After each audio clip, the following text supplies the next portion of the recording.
Bonjour et bienvenue sur la chaîne Armel High Tech. Aujourd'hui, une toute nouvelle vidéo. Est-ce que le préconditionnement de nos batteries sur les Tesla nous coûte un bras? Générique!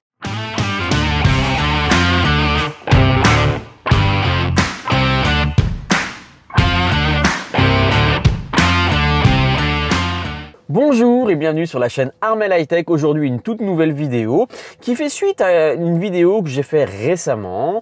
Je vous mettrai en lien ici et en description dans la vidéo cette vidéo où j'avais essayé de valider avec vous quel temps de charge le préconditionnement de nos batteries nous faisait économiser sur des superchargeurs. Donc avec ma Tesla Model 3 Standard Range Plus batterie LFP. Et vous avez été très nombreux à réagir et à commenter cette batterie en nous disant « Armel, ce serait bien que tu nous complètes cette vidéo par quel est le coût de ce préconditionnement ?» Parce qu'en effet, on l'avait déjà remarqué, je vous l'avais montré aussi auparavant, préconditionner nos batteries fait surconsommer nos batteries avant d'arriver au superchargeur car la voiture va augmenter la température de la batterie. Certains d'entre vous m'ont même demandé « Armel, est-ce que tu sais quelle est la température idéale de la batterie et est-ce que ça change quelque chose entre l'été et l'hiver ?» Moi-même, je ne le savais pas et Sacha, un de mes abonnés, a mis en commentaire. Il a récupéré Scan My Tesla, c'est-à-dire un petit adaptateur ODB que l'on branche ici sous la coudoir. Et avec une application, on récupère beaucoup d'informations sur les batteries. Et donc Sacha me précisait que la température idéale de la batterie après préconditionnement est à 36 degrés.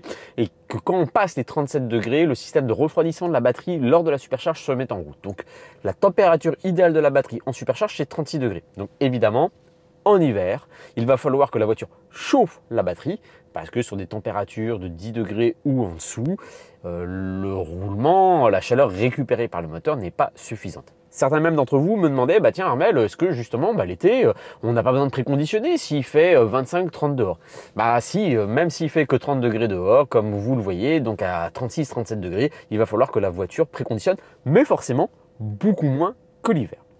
Donc, le but du jeu, c'est de se dire, Armel, sur un même trajet, si je préconditionne ou si je préconditionne pas, tu nous as précisé que préconditionner la batterie pouvait nous faire économiser. Ah, je dois me débrancher, la supercharge est finie. Je reviens tout de suite.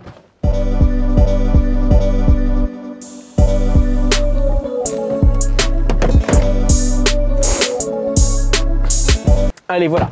Je vous emmène avec nous parce que justement, on est sur ce trajet et je suis en train de faire l'expérience avec vous. Allez, je vous emmène, on part. Donc oui, vous me disiez, écoute Armel, préconditionner, on voit bien que ça nous fait gagner du temps. Hein. J'avais estimé sur les calculs que j'avais fait entre 71 et % de temps économisé, voire même jusqu'à 2 fois moins de temps pour supercharger sur les essais que j'avais faits. Je vais vous mettre ici en incrustation le tableur que j'avais fait de la vidéo. Mais forcément, derrière, je n'avais pas relayé la surconsommation de la batterie et donc, entre guillemets, le surcoût de charge que ça va nous faire. Et donc, voilà, j'ai décidé, pour répondre à vos très nombreux commentaires, j'ai dû en avoir plus d'une dizaine, et je fais l'expérience. Alors, lors de cette vidéo où je vous estimais le temps supplémentaire pour supercharger, le temps économisé par le préconditionnement pour supercharger la voiture, essaye de parler correctement Armel, sinon je sens que je vais tous vous perdre. J'avais fait notamment 2 supercharges sur un trajet que j'avais utilisé dans mon comparatif. Un premier trajet où je partais de l'est de Rennes pendant une vingtaine de minutes pour rejoindre le superchargeur de Rennes. Et ensuite, un trajet, donc superchargeur de Rennes, superchargeur de Lorient. Et ces 2 trajets que je vais vous remettre, en fait, donc j'étais parti batterie froide de mon lieu de travail à l'est de Rennes, préconditionnement court d'une quinzaine de minutes pour arriver au superchargeur de Rennes. Et ensuite, j'avais ce trajet donc du superchargeur de Rennes au superchargeur de Lorient qui m'avait permis de quantifier le temps de référence sur un trajet long, donc batterie chaude, préconditionnement activé, donc au moins une demi-heure de préconditionnement. Et j'avais ce temps, voilà, une dame avec son Porsche Cayenne qui me brûle un petit peu la priorité sur le rond-point. Et donc j'avais pu estimer le temps idéal d'une supercharge. toujours sur des supercharges autour de 23-25 kWh. Bon, et bien aujourd'hui ça tombe bien, je refais quasiment exactement ce même trajet. Donc je suis parti d'un lieu de travail, d'un des sites de mon entreprise à l'est de Rennes. Je suis parti donc batterie froide après une journée de réunion. Je viens de m'arrêter au superchargeur de Rennes, je file sur Lorient au superchargeur de Lorient et je n'ai pas déclenché le préconditionnement pour aucun des arrêts des supercharges.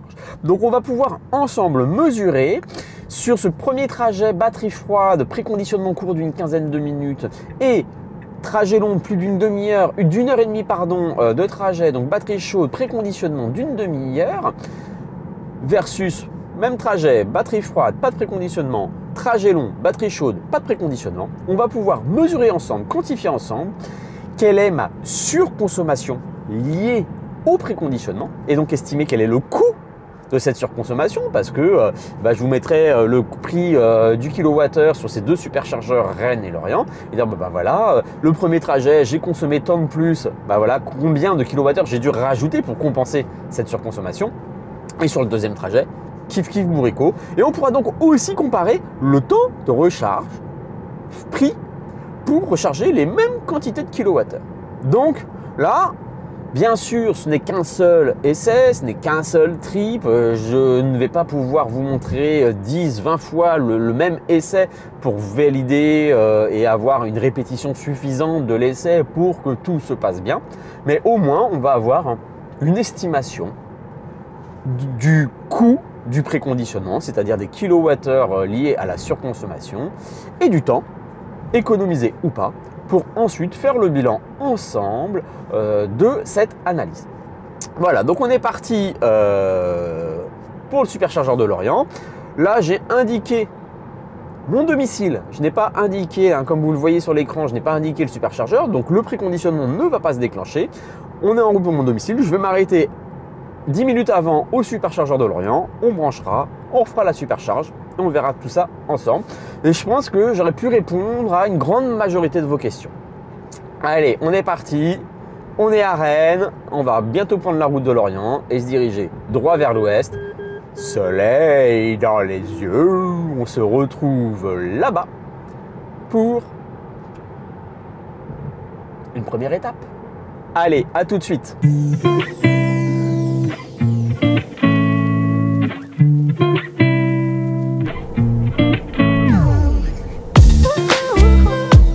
D'ailleurs les amis, je profite de ce trajet pour vous repréciser que je serai présent au gigatelier de Steph alias Tesla 3 le 3 avril à Amiens. Il y a pour l'instant plus de 280 voitures prévues et presque 300 à 350 personnes. C'est le dimanche. Vous le savez, le principe, il y aura des monteurs, c'est-à-dire des personnes qui vont installer des accessoirisations type on-show ou autre. Il va y avoir des rangers qui seront là pour aider les personnes qui vont monter des équipements et des accessoires sur leur voiture. Et puis des tchatcheurs. Et puis je serai présent comme un certain nombre d'autres youtubeurs sur le site sur cette journée-là en mode tchatcher pour discuter avec vous, échanger, filmer, peut-être même faire un live. D'ailleurs, dites-moi en description si ça vous intéresserait que je fasse un live ce jour-là. Et donc n'hésitez pas, je vous mettrai en lien sur la vidéo le lien Google Doc pour pouvoir vous inscrire si vous souhaitez y venir, juste voilà, pour discuter, voilà, vous renseigner, etc. Parce que c'est limité à 500 personnes. Voilà, on se retrouve, on continue, on est en haut pour Lorient en mode test drive pour vous.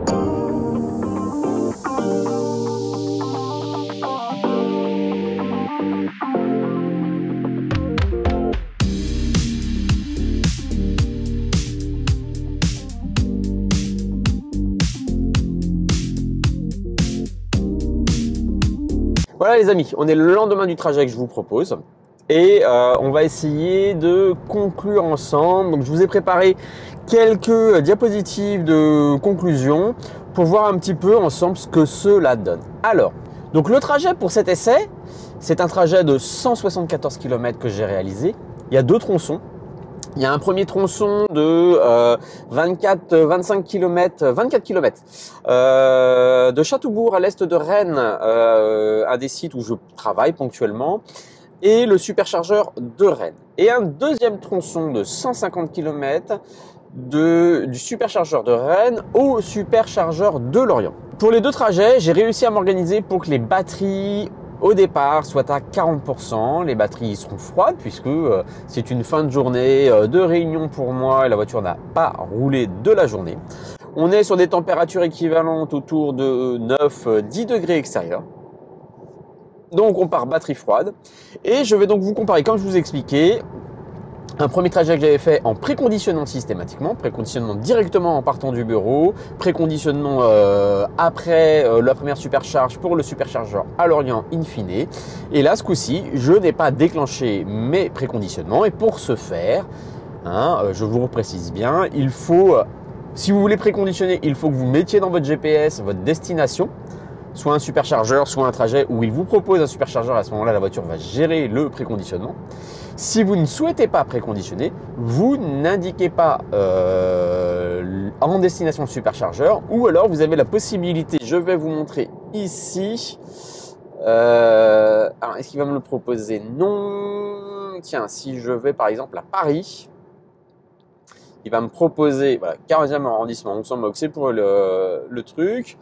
Voilà. Et là, vous avez ici, vous voyez, un petit menu, retirer les arrêts recharge. Et si je les enlève, il me calcule la destination, mais il ne va pas activer la gestion des superchargeurs et donc il ne va pas préconditionner. Voilà comment vous pouvez faire. Le premier arrêt supercharge donc va se faire après 23 km, 23-24 km de trajet, donc partie batterie froide, avec donc un préconditionnement qui va être assez court, 15-20 minutes maximum en fonction de la circulation pour le trajet préconditionné. Et la deuxième supercharge se fera après 150 km sur route nationale à 110 km/h.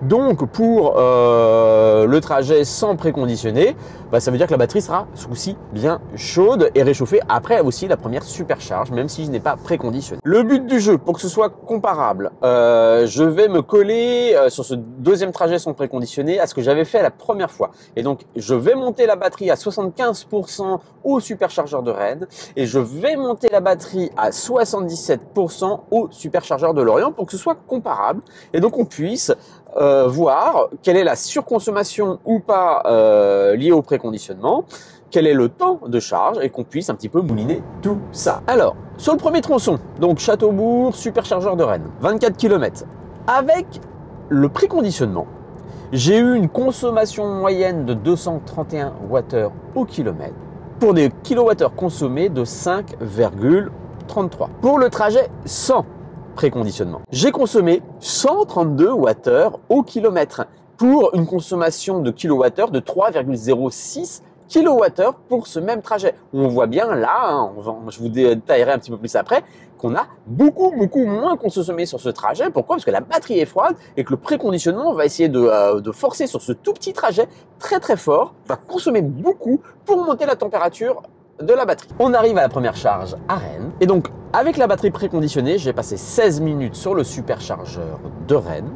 J'ai ajouté 24,51 kWh, ce qui me fait une vitesse de charge de 1,53 kWh à la minute. Et sur le trajet où je n'ai pas préconditionné, j'y ai passé 23 minutes, j'ai ajouté 22,24 kWh et j'ai eu une vitesse de charge de 0,97 kWh à la minute. On voit vraiment là le gros impact de ne pas avoir préconditionné sur une batterie froide. La charge est beaucoup plus lente et la vitesse donc est beaucoup plus faible. Sur le deuxième tronçon de route, donc là je réalise 150 km entre le superchargeur de Rennes et le superchargeur de Lorient. Avec le préconditionnement, j'ai consommé 161 Wh au kilomètre pour une consommation de 24,1 kWh. Sur le trajet où je ne vais pas préconditionner, là ma consommation n'est que de 144 Wh au kilomètre pour une consommation de 21,6 kWh sur ce trajet de 150 km. On arrive donc à la deuxième charge à Lorient, avec le préconditionnement et batterie chaude, 13 minutes, 25,35 kWh ajoutés pour une vitesse de charge de 1,95 kWh à la minute. Pour la charge donc sans préconditionnement, le temps est de 15 minutes supérieur de 2 minutes par rapport au préconditionnement, parce qu'on voit que le fait d'avoir roulé à une température extérieure de 10 degrés pendant 1h30 a réussi quand même à bien monter la température de la batterie. J'ai ajouté 22,85 kWh pour une vitesse de charge de 1,49 kWh à la minute. Au bilan, entre les kilowattheures consommés, les kilowattheures ajoutés et le niveau initial de la batterie, parce que je suis parti à 40% sur les deux trajets pour finir à 75%, j'ai un bilan positif de kilowattheure de 20,43. Ça correspond bien au fait que j'ai rajouté plus de kilowattheures sur mes supercharges par rapport à la batterie initiale. D'accord? Le coût, parce que c'est ça le sujet de la vidéo quand même. La donnée que je ne vous avais pas expliquée sur la vidéo précédente. Sur le trajet de préconditionnement, les charges m'ont coûté 19,45 €. Sur le trajet sans préconditionnement, les charges m'ont coûté 17,59 €. La chance, c'est que les deux superchargeurs sont des V2 et sont sur le même tarif. On est sur les tarifs de Rennes et de Lorient à 39 centimes du kilowattheure. Donc, on voit bien que j'ai dû compenser les kilowattheures surconsommés liés au préconditionnement et ça me coûte quelques euros de plus. Le temps passé, j'ai passé 29 minutes au superchargeur avec le trajet en préconditionnement contre 38 minutes pour le trajet sans préconditionner. Donc, sur ce trajet et dans ces conditions-là, je rappelle les conditions. 9-10 degrés de température extérieure, un vent faible, une Tesla Model 3 SR+, batterie LFP 55 kWh de 2021, des superchargeurs de type V2 et trajet sur des routes nationales en Bretagne, 110 km/h maximum de vitesse. Donc le trajet en préconditionnement me coûte 1,86 € de plus, soit 10% de plus que le trajet sans préconditionner. Par contre, le fait de préconditionner fait que j'aurais passé 9 minutes de moins au superchargeur, soit sur le temps global du parcours, 12% de temps de moins pour un trajet de 174 km. En conclusion, qu'est-ce qu'on peut dire? Eh bien oui, évidemment, ça on s'en doutait tous, le fait de préconditionner va faire surconsommer la voiture en kilowattheure pour monter la température de la batterie à température idéale entre 36 et 37 degrés. Et que sur ce trajet 174 km, ça m'aura coûté 1,86 € de plus, à un surcoût de 10%. Au tarif de 39 centimes sur les superchargeurs que j'ai utilisés. On gagne du temps. 9 minutes sur un trajet de, si je ne me trompe pas, de un peu moins de 2 heures, c'est-à-dire 12% de moins. Bon, c'est vrai que sur un trajet de 170 km, on peut se dire, tiens, je ne vais pas préconditionner, je ferai une économie de 2 € pour 9 minutes, c'est pas la folie. Après, sur un trajet de 500-600 km, c'est sûr que ça vous coûtera sans doute plus, autour de 5-6 € de plus sur le trajet, mais vous aurez peut-être pu économiser si vous avez 2, 3, 4 supercharges, peut-être 10, 20, 30 minutes de temps de trajet global sur votre trajet. Donc voilà, maintenant c'est à vous de faire le choix, de se dire allez, je vais les mettre les 5-6 € de plus, mais je vais gagner une demi-heure sur un trajet de 500-600 km. Ou de se dire non, je suis pas pressé, je prends mon temps et je vais faire des économies parce que les budgets, chacun choisit l'argent où il le dépense. Voilà, j'espère que cette deuxième vidéo en complément de la première aura répondu à toutes vos questions. N'hésitez pas à mettre en commentaire vos remarques. Bien sûr, je n'ai pas pu tester, là on est sur des batteries LFP, je n'ai pas pu tester sur des batteries nickel manganèse comme sur les modèles S, les modèles X ou sur la Volkswagen ID3 ou autre. Donc ce n'est peut-être pas forcément totalement comparable, mais bon, des retours qu'on peut avoir, on est quand même sur des trajets, sur des réactions un petit peu similaires, notamment en temps de charge et donc forcément de surconsommation des voitures. Voilà, écoutez, merci d'avoir regardé cette vidéo et à bientôt sur la chaîne Armel High Tech.